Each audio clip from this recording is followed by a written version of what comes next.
Are you familiar with the T app? Oh yeah, I just saw that. Let's talk about the T app. Yeah. So I have been hearing about this app for, like, honestly, to be honest, I have not been hearing about this app at all. Yeah. In maybe the last month, 3 weeks or so, I've been hearing about this app, the T app. It's an app that's designed to protect women from, I guess, bad actors, men out there that have done things. And you know, and that in itself is a little questionable because people can get up there and say anything they want to say about you. 100%. But like, man, he don't pay his child support or whatever. Anybody can say anything they want to say.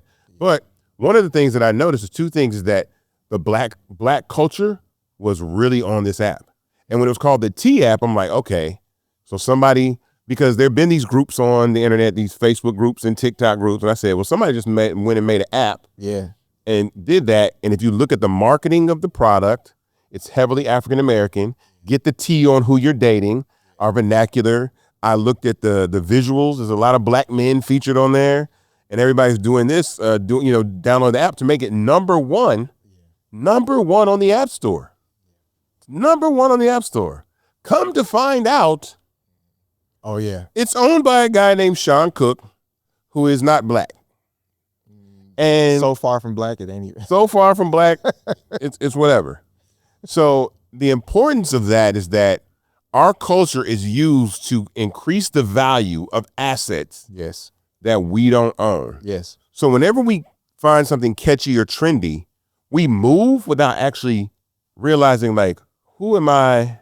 Yeah. Who is this benefiting? Who is this, who's on the back end of this? Because that's what I was telling people about Tubi for the longest time. I was like, y'all, Fox owns Tubi, guys. Like, Fox Corporation owns Tubi. And Tubi went right ahead and switched their logo and switched all their programming around. And now they got a real nice, clean cut programming, and have left the African-American community out of the picture primarily on those platforms. So what do you think about this new situation? Because with the T app, because I heard there was a big data leak. I know you know a lot about data and stuff. What does that mean though? So, because they said all the driver's license information of like 75,000 women got leaked online. What does that mean? So I think there's first of all, there's a lot of problems with that. Okay. The idea of it, the tech of it. Mm-hmm. So I'll get into leaks. I'll give you my reaction to T, and then I'll tell you what the data leaks and stuff mean. Okay. My initial reaction to it is, I'm a saved man, so I won't use explicit words, but I will say that I was like, oh, this is just, once again, appropriation of our vernacular and the way that we talk to each other and where we interact with each other. And I was like, I already knew what it was as soon as I saw it, because I think one of the things that we often don't think about a lot is how we've traded community for capitalism. I think they can go together. I think that there's a better relationship between community and capitalism. Mm-hmm. And that to me just screamed, I'm going to leverage your community to make me rich. Right. And I was just like, and simultaneously, it's kind of pitting black men and black women against one another. Yeah. Is it there aren't enough terrible podcasts? If not enough red pill bro podcasts already, man, this is really like making the situation worse. And I think a part of it was kind of a reaction to give women voice in a scenario where they may have not felt like there was enough perspective or insight. Yeah. I think the challenge is there's zero grace in that. And I'm saying that as a saved man. Like, there's zero grace. If you got an 850 credit score, it wasn't always 850. Right. You missed a payment or two. Whether you forgot, whether you weren't making the money, but you need time. Those kinds of tools, particularly T and other tools like that, are completely exploitative, and they actually are harmful because it really doesn't give room for people to grow.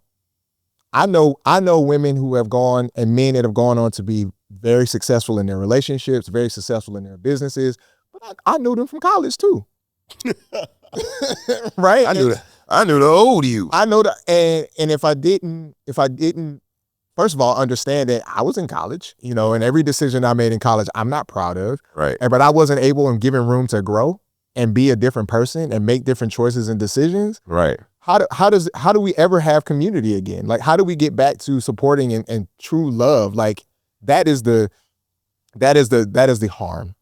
And I don't think that we really grasp that, because we have decided that I would rather have the information than not, even if it is to the detriment of our people, when I use this word very, very intentionally, our community.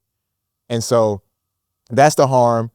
I also think from a data standpoint, data leaks are bad. Basically, it means that something was compromised in some way as it relates to the stored information and data that a system or a platform would collect. Correct. In this case, for some reason, they collected driver's license from people. Okay, cool.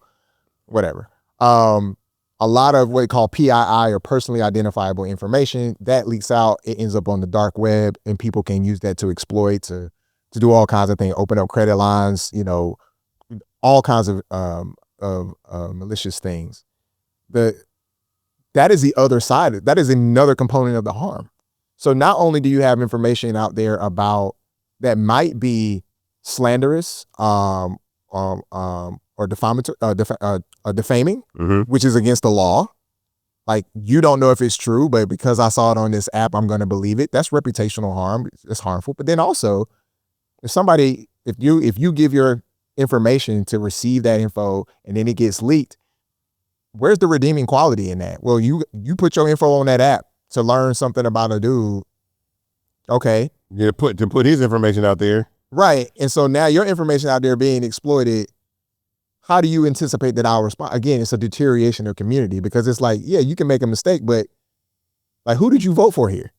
You know what I'm saying? It's the equivalent. It's like, so you went on that app, you know what it's about. You know it's more than just, oh, I want to get the tea on this dude. Yeah. You know it's exploitation of community. Yeah. Like, you know that. And then you get a data leak or data breach, and now all of a sudden it's like, you want me to feel bad for you? Like, you really want me to feel bad for her? Like, that's going to, again, further dissension in the discourse. Like, we're going to disagree more and more and more. And it's just harmful all around. It made me sick. Like, literally, it made me sick to so, yeah, I heard about Sean Cook. I think he came from I feel like he used to work at Salesforce, I think. He came from Salesforce. He decided to make this app. I think it was like towards the end of last year. Yeah. Threw it up there. Stop inviting people to the cookout. Yeah. That's the only reason. But here's the thing. They're not even, we're not. It's not, this is the thing. It's not inviting people to the cookout, right? This ain't inviting people to the cookout. This is people coming to the cookout dressed as us in costume. Yeah. Like, they're coming they're sneaking into the cookout like, yeah, I got my blackface on. Like, I'm in here. Sure. To really, do these things. And before you know it, it's like, oh, it's not. And then, if I think what you're saying, Isaac, and I agree, is like, if we get online and in the comment section, we use terminology. It's almost, remember genius.com? Yeah. So before it was genius.com, it was called Rap Genius. Mm-hmm. And it was not made by black people, to be clear. Neither was Live Mixtapes or Dat Piff. None of those. and the whole purpose for Rap Genius, it seems like an innocent idea, right? It's right. I like rap music, but I don't necessarily know what all the lyrics mean. And so it was annotation of rap lyrics. You could go on there, click on the lyrics, and then it would explain the lyrics. The double entendre means what? So that's what they're now able to do at scale. That's what AI and machine learning and all these technologies allows you to do, is to take all of our comments, all the things, even the all of our slang, the things we're saying on podcasts. Remember, we already have so many podcasts talking about, you called it perfect, like the Red Pill, the Passport Bros talking about, they take all that content, feed it into the models, and then from that, they're able to decipher certain things about our culture, our communities, the good and the bad. Mm-hmm. You know what's easiest to monetize, though? The bad stuff. Yeah. And this is an example of monetizing conflict. 100%. Yeah. So this was a perfect example of, there's a term out there called T. Mm-hmm. It means this. What's going on in this community? Oh, give me the 411. They beefing? They beefing? Let's make an app and make it more beef. I wonder who's on Okay. the cap table of that company. So that's the thing about it. I don't know if you guys can look. Anybody wants to know like who's on the cap table of T.